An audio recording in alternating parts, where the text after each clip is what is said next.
Hey guys, it's Taylor J. Williams here, back with another Eugene Kotlyarenko exclusive. It's not really that exclusive because We are. anyone can do it, but it is exclusive because your mind is so unique and so exclusive just to you.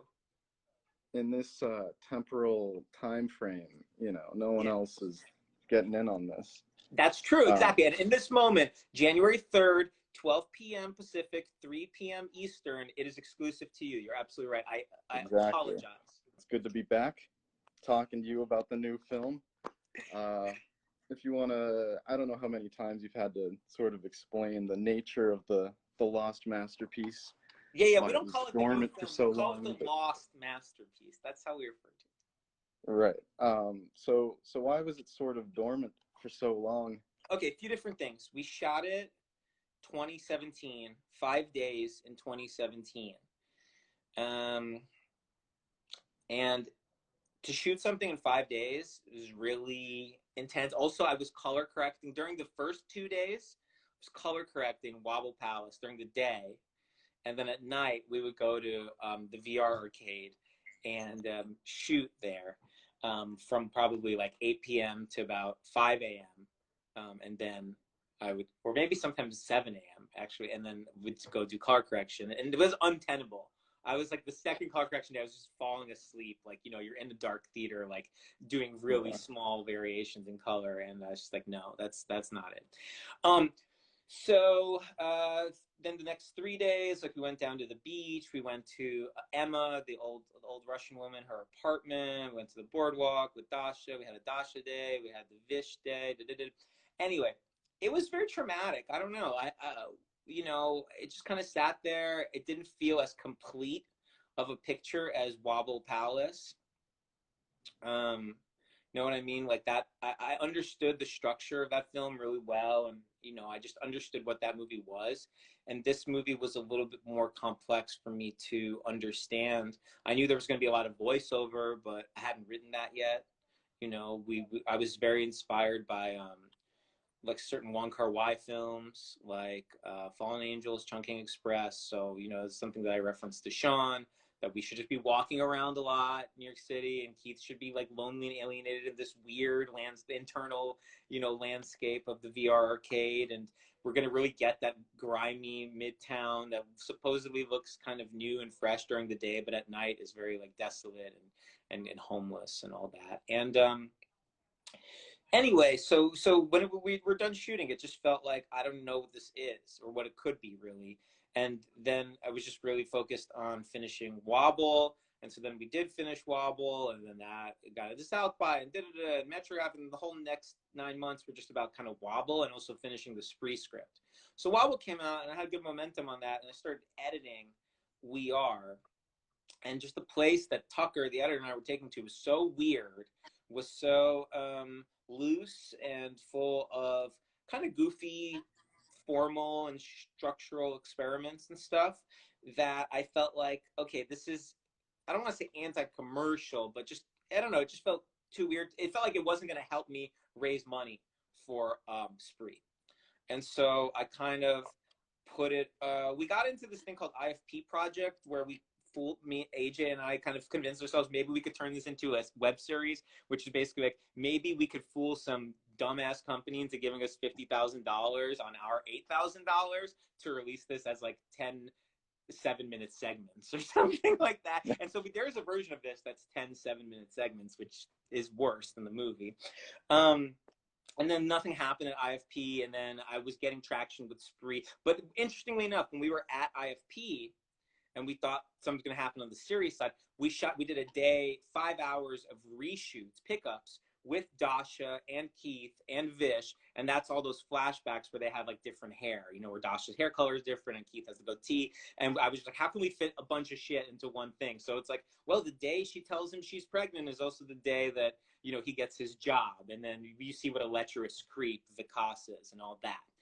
So anyway, so we shot that day of pickups, and then I brought that back to LA, to Tucker, and we were working on it for about 3 weeks, and then just Spree happened. And then my world was just like Spree forever for a year and a half. Really, no, maybe for 2 years, from basically December 2018 to December 2020, I was just working on that. And I wrote some scripts in between. Actually, I wrote a script with Stick, with Andyfaulkner, who plays Stick. And actually, I'm at Andy's house right now because we're about to write something new. So if we want to talk to Stick, this is going to be exclusive. You'll get a chance to talk to Stick. There we go. He can give you the Stick story, the Stick behind the scenes. He kind of helped me produce. You know, AJ officially produced it, but there were only 5 crew members, really. Me, AJ, Sean, Louis, the sound guy, Vera was our kind of production assistant, and then Tucker, the editor, was our production assistant for I think 2 of the 5 days, 3 of the 5 days maybe. Maybe he was there every day. I don't remember. It was a long time ago. It was a traumatic experience. And yeah, so it's free. And then in November, I think I just happened to rewatch it with a friend, and guess what? We enjoyed it. We liked it. And I kind of, you know, and I was like, I can finish this. Like I'm over Spree. I'm moving on with my life, and there's some really good shit in here. And then I called up Tucker, and I said, hey man, like, remember We Are? And he's like, yeah. And then I was like, do you want to finish it? He's like, sometimes I wake up in a cold sweat and I want to finish it, but I don't want to finish it if you don't want to finish it. I said, no, I'm ready, you know.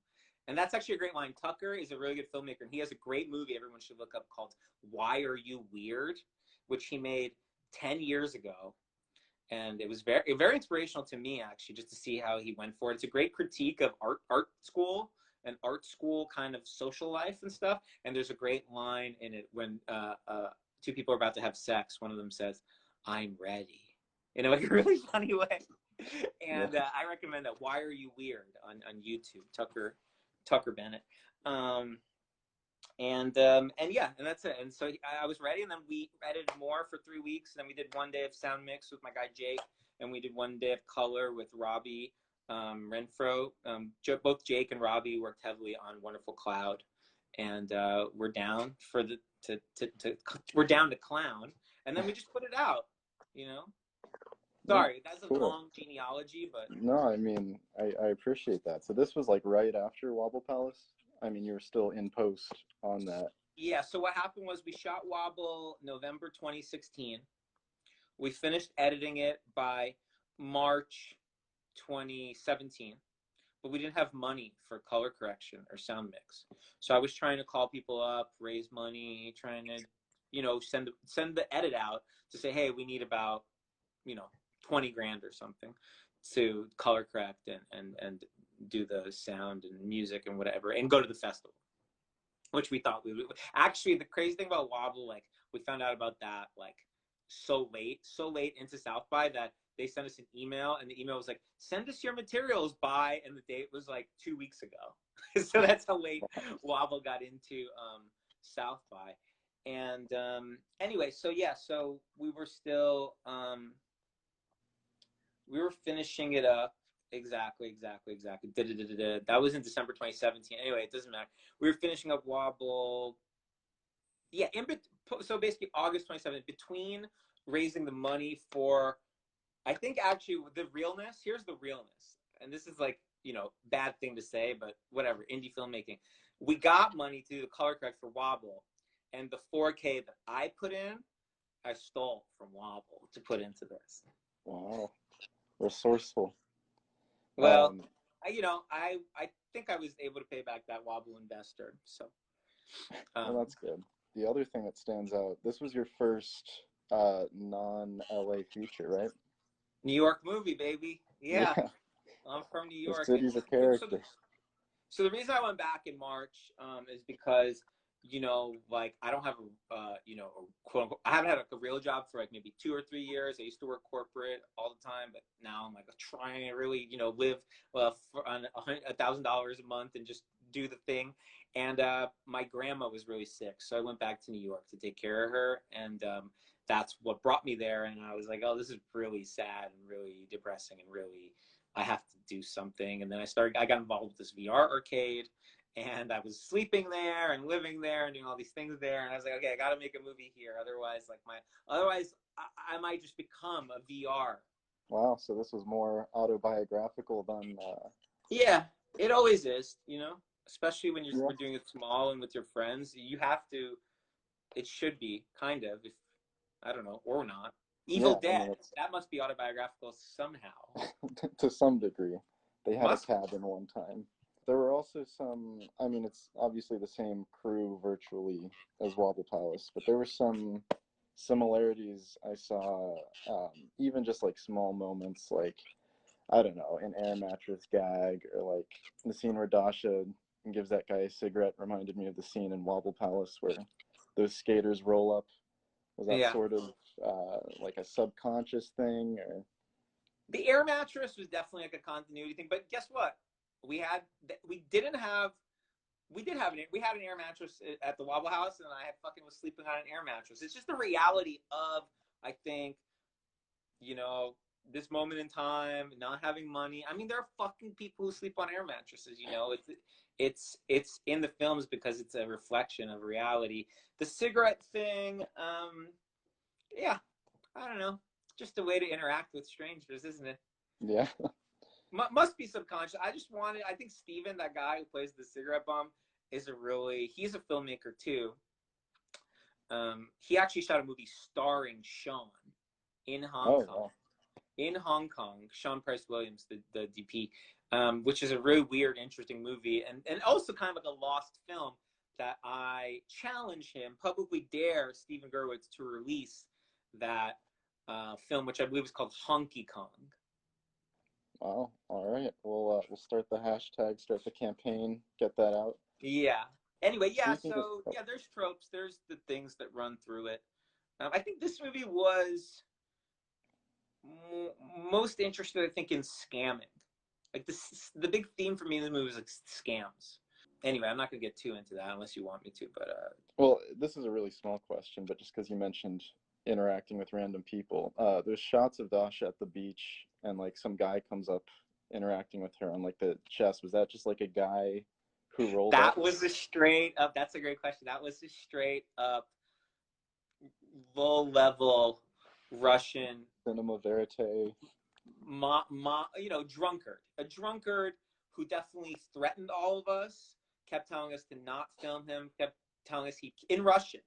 So we actually had to pretend I had to pretend I didn't speak Russian, because the stuff he was saying, if I were to engage with it, was very dangerous. Like you engage with the statement like, I'm gonna slit your throat, or like, you fucking film me and I'll fucking break your camera. You engage with that, it'll encourage him to do it. You would act like, I don't know, I'm American. Oh, okay, he's saying things.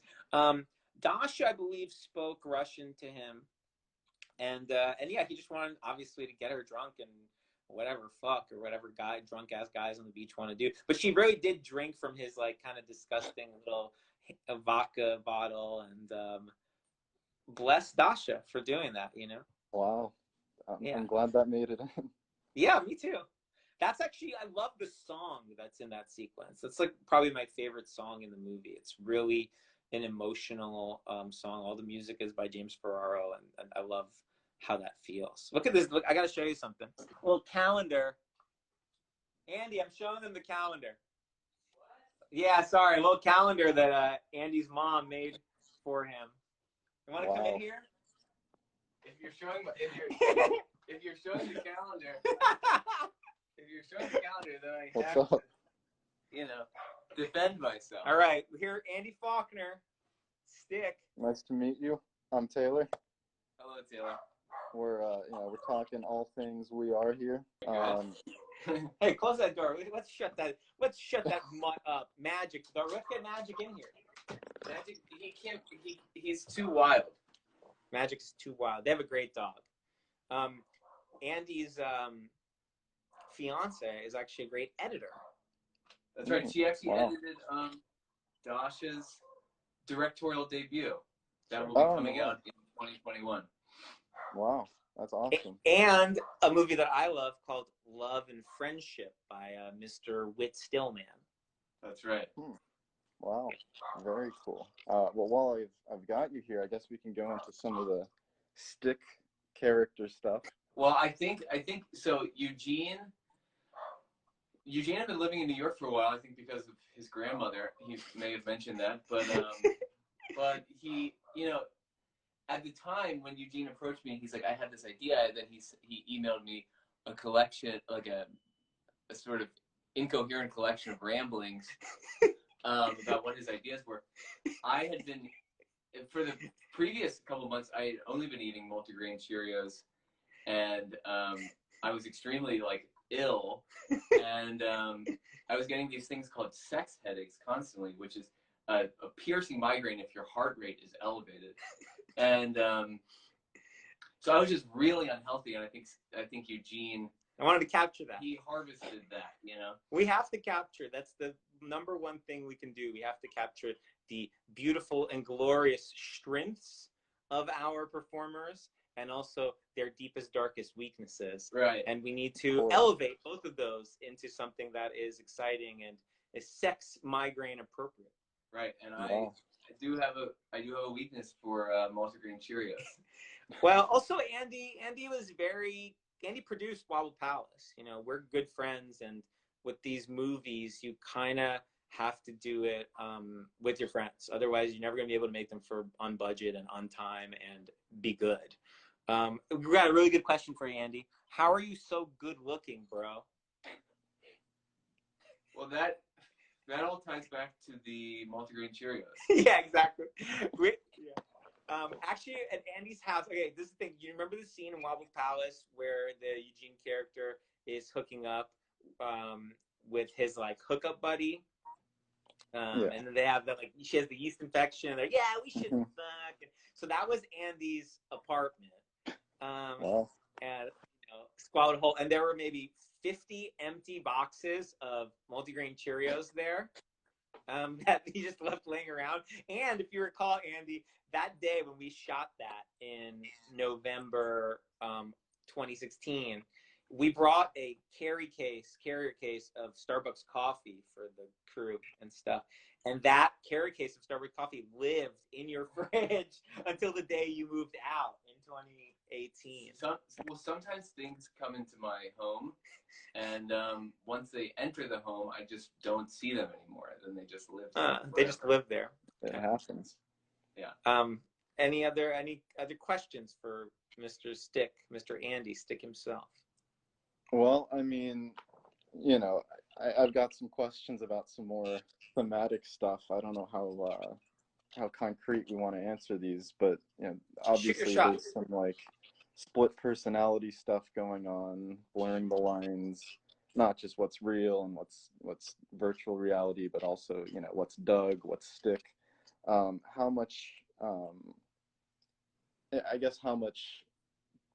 of the character motivations were consistent among them, because they're pretty polar opposites.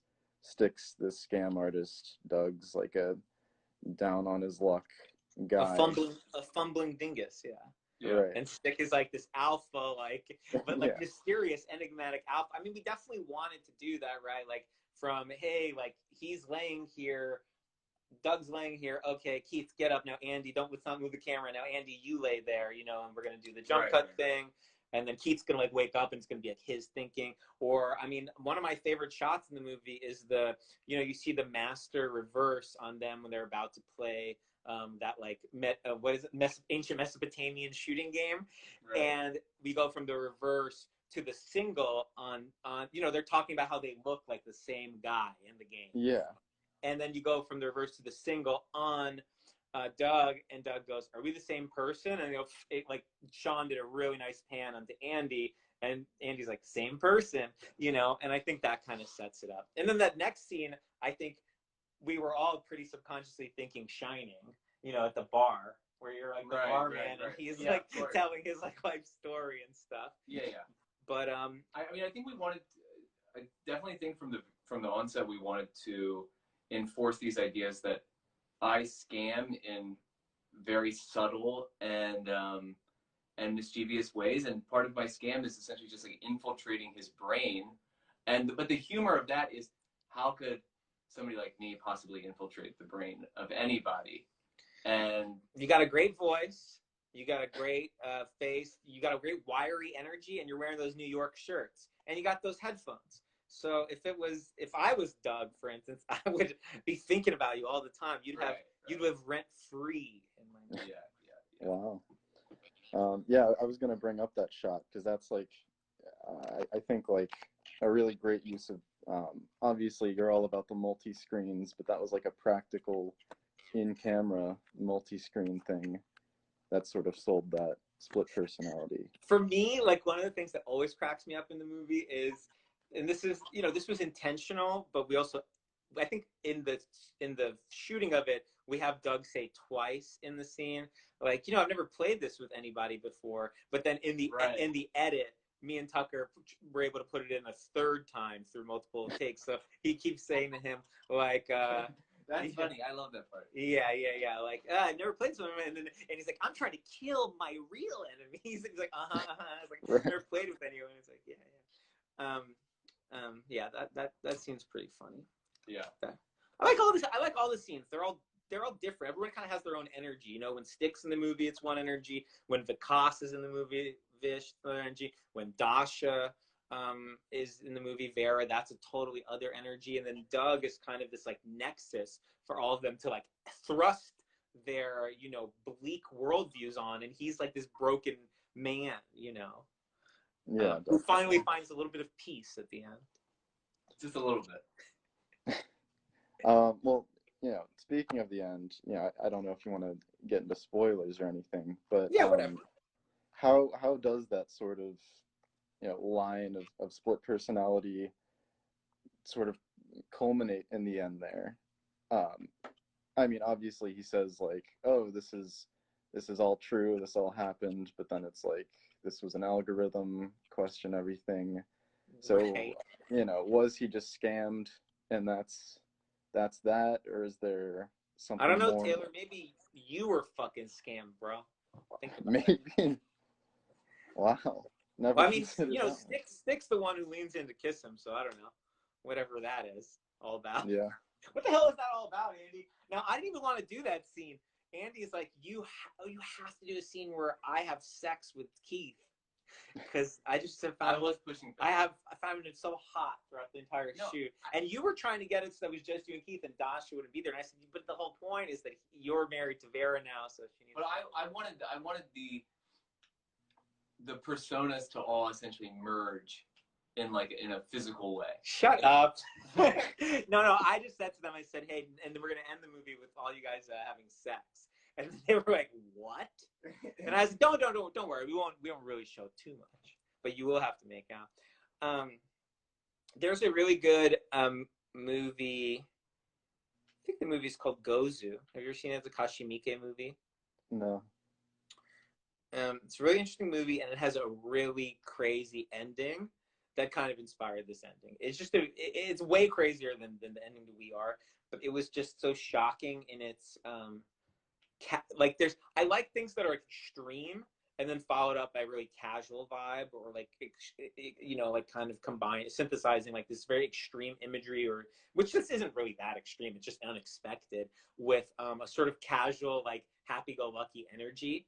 And that movie definitely inspired that scene for me. I think I maybe told Sean about it, but it's not shot in any sort of similar way. It's just the idea of like a happy threesome, or like happy, like something that's very shocking turning into kind of like chill sex.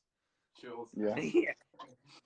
Wow. The sort of sex where you could Ferris Bueller it, What? Yeah. where you can be like, I'm looking at the camera while I'm in the middle of like this sandwich, this sex sandwich, Right. I was also on like a kind of like VO high from like Dasha, and how I thought her VO in Wobble was pretty effective, and I wanted to just take that to the next level of kind of overlapping. And remember, that was actually one of the first ideas of the movie, that everyone was going to have a VO, and then eventually the VOs would kind of bleed into other people's imagery, and you would start thinking about the ramifications of like, well, these thoughts might live in Vikas's mind, but they also affect like the reality of Doug, or they also affect like, Andy thinking about Vera, affect, et cetera, et cetera. I don't know if it's that effective. One movie that really impressed me that I can recommend, that I think is probably a really good companion to We Are, is Nathan Silver's The Great Pretender. Have you seen that?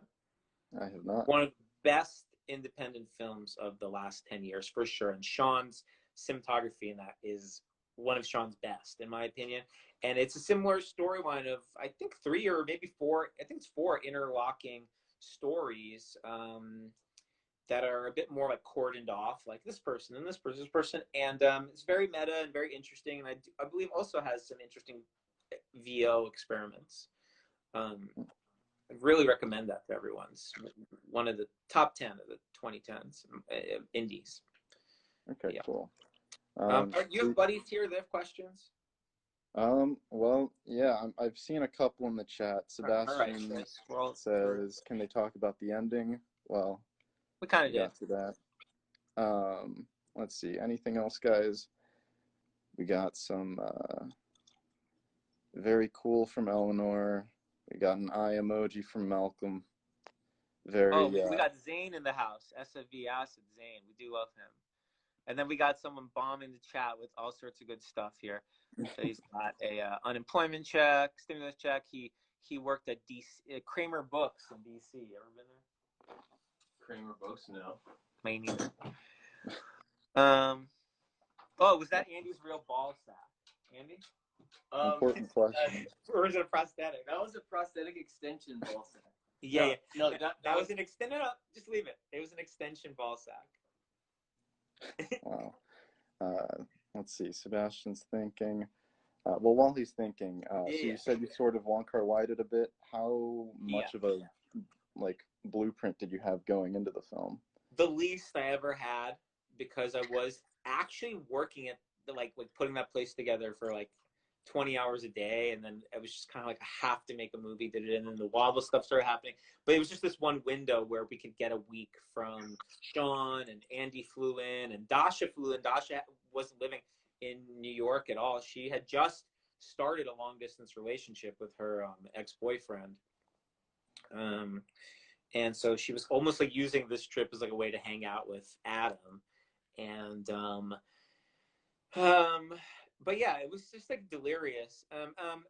Look, the original blueprint I think has ideas like Stick is this homeless guy, he's trying to find a way in, and and then Vikas yells the code out, and then Doug is sleeping there because he's estranged from his wife, and then he sees Stick playing the game, and eventually Stick and Vera end up together, and he's not homeless, it was all a scam, and then he convinces Doug to destroy the company, and I had some lines, some, like Andy said, some ramblings that I sent each of them separately.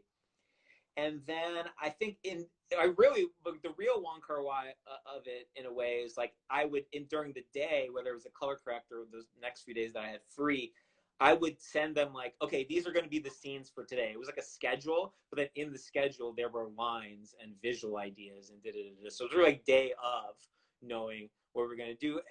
But obviously I had to schedule Vish and Dasha. I mean, Andy, you and Keith were kind of there every day. Keith wasn't there. Yeah. Keith wasn't there for the beach day.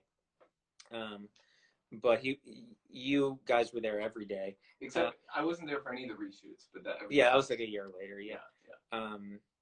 So yeah, just kind of literally day of 3 p.m. writing the email that has the schedule and the scenes and the lines, whatever I could think of. But like, for instance, like the Garden State scene where Stick, does the whole headphone comparison thing. That was, like, you're going to go in there and you're going to talk to him about Garden State and you're going to use your stupid headphones. Like, the reason we put those headphones in there is so we could have this Garden State scene. And I've never even seen Garden State. You haven't? He wanted to walk me through what happens in Garden State. Yeah. Because you were at the gymnasium thing. No, it's a hospital. Yeah. But the funny thing, not the one thing, Andy invented so much, but to me, the funniest thing are Andy's two songs. His Shin song, On the Riverboat, When I Was Younger. And then the song he's doing when we first see him doing the tilt brush, right. Which is, gonna buy you a condo in Toronto. Yeah, cabin. Anyway, so we were just constantly inventing stuff on the spot, and Vish and Dasha had worked with me before, and Andy obviously had worked on Produce Wobble, so they knew it's like, look, we get 2 takes to do it. We're going to do minimal coverage. Sean didn't want to handhold anything. So inside of the arcade, it's mostly static. if you know, anybody kind of picked up on that. And now there's great locations there, right? And really we did it because I had this location, and like the bathroom with the 2 open toilets. Right. I mean, That's like a we had classic to do as many office. scenes there as we possibly could. That's just you wouldn't be, as a production designer or a film writer, you couldn't get creative enough to think of that, because it's so ridiculous. No one's brilliant enough to conceive of that. Yeah. Right. What's the dog name? Magic. How'd you get in on the VR house or arcade?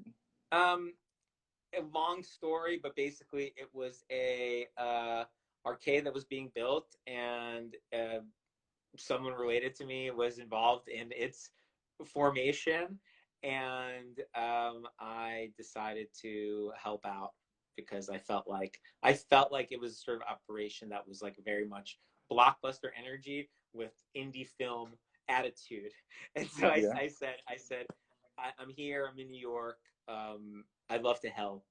And so I helped out, and then I had nowhere to live, so I said, well, can I sleep here? And so I slept there, and then I was like, wow, I gotta make a movie here, because it's just too wild, you know.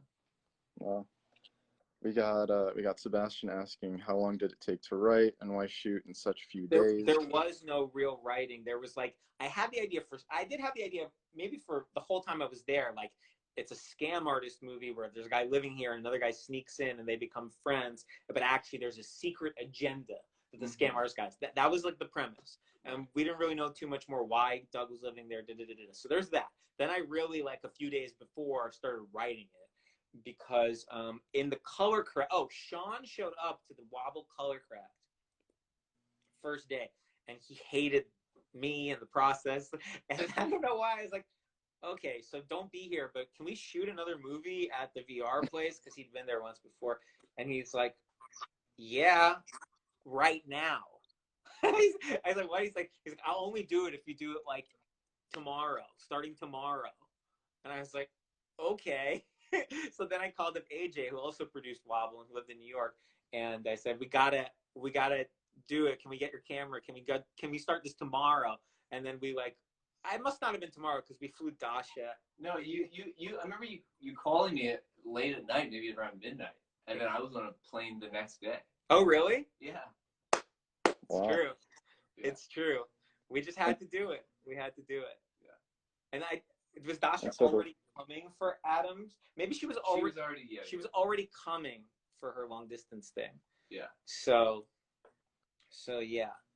All I'm saying is, like, if you have the right people and you have like something brewing in your mind that like feels like you have ideas in your mind and there's a premise that's brewing, you could go for it. Just make sure you don't spend a lot of money, and make sure you don't spend a lot of time. Because even though we spent almost no money and no time, it still traumatized me to the point where I was like, why did I waste everyone's time and energy doing that? You know? So like you have to be sensitive to everyone's like.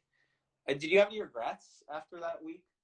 I know you were throbbing in pain the whole time. No, I don't have any regrets. It just probably accelerated my illness even more so. But that's not your fault. That was my lifestyle at the time. It was almost all night shoots. Yeah, except for the beach. Except for the beach, all night shoots, because that place was an arcade during the day. And we literally have to because I knew how to turn everything on. It was really complicated, janky technology. So, at the end of the day, we'd have to at 7 a.m. we'd have to turn the lights off and turn all the games off as if they'd been off all night. So we'd shoot from probably 10, 11 to dawn every day. And even that shot of Stick looking into the window when Vikas is doing his roaming around the thing, that was literally 9 a.m. That was everyone was packing up. As we know, then we're gonna get this insert of Stick, and we're gonna get the Vish walking around as if he's the boss sort of insert. And actually, if you look behind that shot, you can see a bunch of Christmas trees. Even though we shot it in the summer, you can see a bunch of Christmas trees behind Stick, because they were shooting during the day. They were shooting Marvelous Miss Maisel there, and because that building across the street from the VR arcade is like some old building from like the 50s it was like an old like one like not Macy's but one of those like old department stores from the 50s. Yeah. So the camera was a friend's. How much like lighting gear did you have? Like how much was practical? I think we had one light, maybe Yeah. two. How many lights did we have? I think two. Two lights. Yeah. Two lights that Sean was using. I think AJ was helping him because there were some days and some half days when Sean didn't show up, and AJ, the producer, shot those scenes, and AJ shot the pickups and stuff. And AJ is also a good DP, and he's shot a bunch of commercials and stuff, so he knows what he's doing too. And so AJ was just assisting him and producing at the same time. And the place itself had very interesting lighting. And so we use that, like, you know, like for instance, when they're playing the Mesopotamian game, those lights that are there, or when Vera's walking on the plank, those are lights, you know, those purple and aquas and pinks are built into that place. So we use that. Let's see, how married were you to your written work? Well, it sounds like you were not winging it, but it was more an impression you had going in than like a general premise of this location, these people, and this scam at the heart of it. And like honestly, I guess we really didn't know the mystery for a long time, why he was scamming him. Sort of like when I made Skydiver, I knew it was going to be a movie about, this is like 10 years ago, I made a webcam sort of feature, and I like knew it was going to be about like a guy casually chatting about wanting to become like a terrorist or do some sort of like, you know, violent anti-government act. And I didn't really know why until I started it. And then my ex reached out to me in real life, and I was like, wow, what if the reason he's doing this is because he was not, wow, like such a great idea, but I was like, there's a way to incorporate the reality of what's happening to me in my real life into this film, and it'll be more interesting for me. We've got Sebastian's asking, when and how do you get your agent? Do you have an agent? Agent? Yeah, I have an agent, Jason Chlorfine. He actually texted me last night because, you know, I have an agent, Jason. I have a manager named Theo, and they're both really great. And they're both. Jason texted me last night too. He did. He told me he did a great job. Oh. He did. Because I told him, I got some guys. Rounds. I'm gonna release this movie for free. We're not gonna take it to any festivals. It's just a lark. You know, it's just something that I think needs to be out there because it has some interesting ideas that I like, and it's, you know, probably, I don't know who's gonna care, but I like it, and let's put it out. And they were like, sure. And then Theo watched it before, and he's like, I love this. Like, are you sure we can't like do anything with this? And I was like, you love this? I was like, I don't know. I can't get the rights to the VR games, and it's too complicated and whatever. And so he's like, fine, let's just do it. And then Jason hadn't watched it. Jason watched it last night. So he texted me. He's like, I love this. This is great. Like, this is it. We're going to send this to It's Always Sunny in Philadelphia people. I'm like, all right. Wow. That's a funny thing to say. Yeah, whatever. Who cares? Who knows? All this shit is like, I also would say that, like, almost like, again, don't spend money and don't get people involved who don't believe in you and don't spend a lot of time. But it's almost good to dig yourself into a hole. You know, once Andy's flying over there, it's like, now we got to do it, Right, you know? right. And Yeah. I am just really grateful that I rewatched this a month ago with my friend Felicia, and I just got inspired to put it out because it could just be sitting there, you know? Right. I'm just about to start shooting an indie film. Any advice? How do you foster environment? Just make sure your actors are smart. Make sure your actors are smart and listen to them when they have ideas, and just be really open, be honest. You know, hopefully you trust them and they trust you. And when their ideas are good, find a way to integrate that into your idea, or if they're better than your idea, find a way to integrate that into the larger plot and larger, you know, emotional and psychological arc you have for the movie, and go with that, because they're going to own their ideas. But make sure it's good. I mean, the whole thing about improvising and stuff is quality control. You have to just make sure all the stuff you're getting is top level. Otherwise, it's not worth doing it. But it's hard. It's hard. For instance, the chicken nugget scene where, you know, Stick does the titular line, we are. That was the first thing we shot.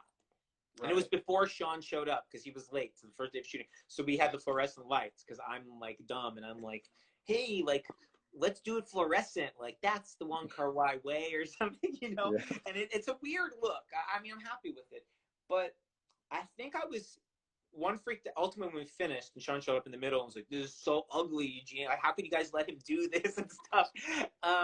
I was freaked out that I did it ugly like that, and I was freaked out. Something about your performance, remember, Andy? I took you to the stairwell, and I was like, I don't know, man. Like, right, it's humiliating. I don't know. Well, it's humiliating for me. Well, because I took him over to the side and I said, I don't know if this is right. Like, why are you being so mean to him? Like, I don't because it was really a kind of climactic scene in the movie, but it was the first thing we were shooting, and there was no script or anything.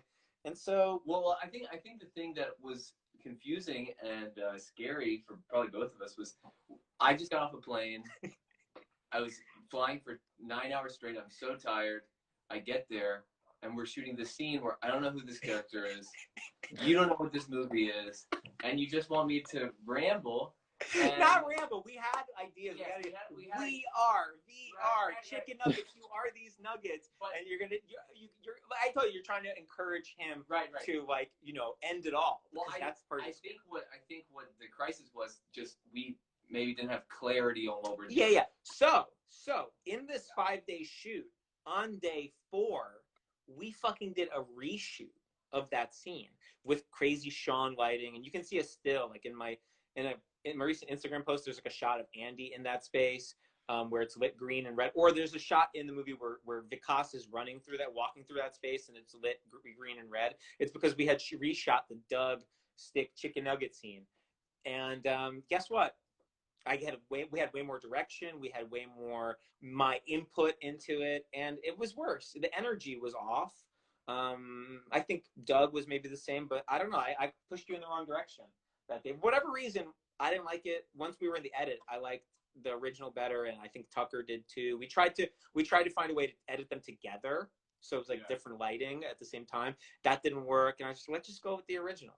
I think I also had more like a sickly, shiny look in the first.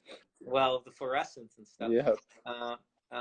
So I was gonna say, I guess to answer your question, like, you never know. Like, you're gonna go through feelings of uncertainty. You're gonna go through feelings of insecurity. I think the bottom line is, it's just all about, like, kind of trust. And if you don't trust what's going on, always have that conversation in private. Always, if you're having an issue with what the cinematographer is doing or an actor is doing, just try to have those conversations in private. Try to figure out a way to collaborate through it. And if you don't have an answer, that's okay, because everyone's kind of in it together trying to problem solve. And just don't make movies with people who don't give a shit. Like, that's another important. But I also think it's important for you as the director to give off the sense of confidence to the actors, even if you don't really have any. You know what I mean? Because that's what I had to feed off of. Because if I don't know what I'm doing and he doesn't know what he's doing, we're in big trouble. No, for sure. But you can still be confident and encouraging and ask questions like that are, you know, critical or exploratory. I mean, I always say, like, my big thing about filmmaking is obstacles, which every film, whether it's an $8,000 movie or an $80 million movie, is going to have obstacles. Every scene is going to have obstacles. If you have 500 crew members or 5, I don't know how many more comparisons like this I can do, but you're always going to have obstacles. So use those obstacles as opportunities for creativity and stuff. That's another kind of key piece of advice, I guess, that I live by, or that I work by, or something. Pretty sound stuff, I'd say. Is this all kind of cliche? Is everything I'm saying pretty cliche? No, I mean, that makes sense. You know, you say, like, you know, 500 versus 5. You know, I mean, maybe the phrasing, I don't know if you want to call it cliche, but I mean, 5 days to shoot or 500 days to shoot. Exactly. I mean, it checks out. For example, every you know, Marlon Brando didn't want to be in the light, so you fucking backlight him, and then you have an amazing, iconic shot. You know, Marlon Brando didn't want to memorize the lines and pretended like he'd read the book and the script, so you let him improvise, and you fucking figure it out. You know, Marlon Brando costs you your house, your kids, and all of your film studio, so you just open up a winery and become way richer off of wine. There you go. Yeah, exactly. 6,900 or 69. He's 6,900. Yeah, how come we didn't do a 69? What's a threesome 69? We could have done something like that. That's Wow. 69 has to do. It would have been 696. I don't know what number. Yeah. What do you guys? You're at school, right? You're at university. Aren't you guys experimenting with stuff? Shouldn't you be knowing what a three-person 69 is, Taylor? Yeah. You know, I'm in film school. I don't have to take math classes. Yeah, I don't think math or sex ed. Or geometry. I'm in film school, so I'm actually an incel. Right. Yeah, unless I want a minor in, but minor in incel. Yeah. Yeah, there we go.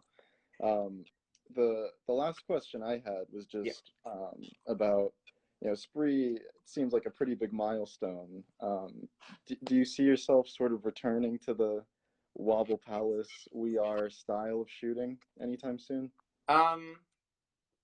My perfect world is like making a movie with people like Andy and Dasha and Vish and Nicolas Cage and Jennifer Lawrence and like all together, and like doing it in a way where everyone is like having fun and like we all get what's going on and the production is comfortable, you know, but not like super duper rigid. But we have a script, but like you get people who are smart and cool and good at improvising, who are professionals and who are famous, and you let them have fun too. I mean, I think, you know, and yeah, you can do it small too. I mean, like, you know, the movies that Steven Soderbergh made in the 2000s, the smaller ones, very interesting to me.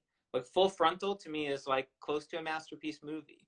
And or, you know, I think David O. Russell for a little moment there did figure out a really good formula for that with like Silver Linings Playbook and American Hustle. Those movies are extremely precise on some levels, visual and structurally kind of, but on performance levels they're very loose and there's all sorts of manic energy going on. He almost like reinvented a kind of contemporary screwball energy in what he was capturing in those performances. You know, those two movies are really impeccable, I think. So, and I think Scorsese does that too. I mean, something like Wolf of Wall Street feels very precise and also heavily improvised in certain in the ideas, you know, and not just the performances are improvised, but you have to have like these cool premises in your script, and then as a director you have to say like, well, how do I take that further now that we're on set? Like, what could we do that could be even more like kind of like outrageous now that we have an actor who's willing to go for it, now that we have a location, like, you know, now that I have my DP who's game, you know, and as long as you don't go over budget and as long as you're not wasting everyone's time, I think everyone's down to experiment and just kind of have fun the day of. And if you have fun, this is another thing, if you're about to make your indie, you shouldn't waste time. Don't waste time making jokes or fucking around or whatever. But if you're having fun, like after every take, like within the take, and when it takes over, everyone's like kind of cracking up, and like you have vision, not just actorized, but visual ideas and all that, people will feel that when they're watching the movie. Like people feel the fun of the film. And same thing with the edit. If it's fun to edit, people just feel that. If you have ideas coursing through you, and cinematic ideas and otherwise, the viewers will feel it. So I recommend that. What's next for the Eugene Kotlyarenko Foundation? Well, Andy and I wrote a really good script. We're trying to get Whoopi Goldberg and Danny McBride for that. So cross fingers. Let's see what happens with that. And now we're gonna write another movie for Nicolas Cage. So that's what we're starting to do today. Wow, exciting! Today we're starting. Oh, and this one is we're gonna. I was at the supermarket by their house when they were out of town, and I saw on a red box, like for a split second, a little thumbnail of Nicolas Cage, and I want to say Jet Li, some sort of kung fu thing. I don't know if it was Hong Kong or whether it was like Thai, you know, because there's a lot of action films coming from Thailand right now. And it was just gone in a second, but the image of him burned in my mind. And I just texted Andy right away, and I said, can we just win Nick Cage another Oscar? What do we have to do? I swear to God, I texted that because he's just such an amazing actor, and he's clearly so down to do whatever. So it seems like it really wouldn't be that hard to get him if you came at him with a really good script. And also, if you just came at him with a little bit of money, because he'll clearly he wants to work. I've seen him give interviews recently where he just says, "I love to work 10 months out of the year," and like he almost doesn't care what the project is because he loves the craft of it. So imagine giving him like a really fucking good script. Right. Because when people do, even in his late career, you know, like Bad Lieutenant, Port of Call, amazing, he can go off and give like an unbelievable performance. And then now people just kind of see him as like a B movie star in the mold of like the 80s or something, like 80s straight to video people. But that's just not true. And have we all forgotten about Leaving Las Vegas? Adaptation. I mean, the guy's a genius. Raising Arizona. I mean, he's he's the highest caliber actor of his generation, but obviously doesn't get like the accolades because he just is a wild man. My type of performer, I think. So yeah, that's what we're gonna try to do. I wanted to say one other thing, but I kind of forgot what it was. Let inspiration strike. When you see that little thumbnail for half a second on a red box, and you've been working on 7 other script ideas that like feel really important and personal to you, blah blah blah blah blah. But if something strikes, just go. Just see if you can. Like today's gonna be the test. Like if we can come up with a good treatment over the course of the next 7 or 8 hours, I will know that it's worth doing, you know? So you just have to kind of like pummel at it and figure it out. Well, high stakes. Yeah, exactly. I announced it publicly. So Andy, you better not fuck up in today, because then we lose being held accountable with Nick Coppola Cage. Taylor, man, always super fun talking. Any other last thoughts? Whatever you like. I mean, that does it for me. I mean, thanks again for doing this. Thanks Andy for joining. Thanks, Magic. You've been really great. Yeah, and Andy, thanks for coming out to New York and doing the movie, buddy. Of course. It was a treat. And Andy, you're about to go shoot another movie right now, right? Going to New Mexico on the 7th. So Andy is available for roles. Yeah, but why? He's embarrassed. He's so good and he's embarrassed. I'll just do something if a friend comes to me and asks me to do it. You'll never see me do a tape. All right, the guy, he's not doing tapes. All right. Taylor, thanks for doing this, buddy. I appreciate you reaching out, and I appreciate your interest in the film. And love talking to you always. All right, thanks. Talk to you soon. Okay, bye. Bye.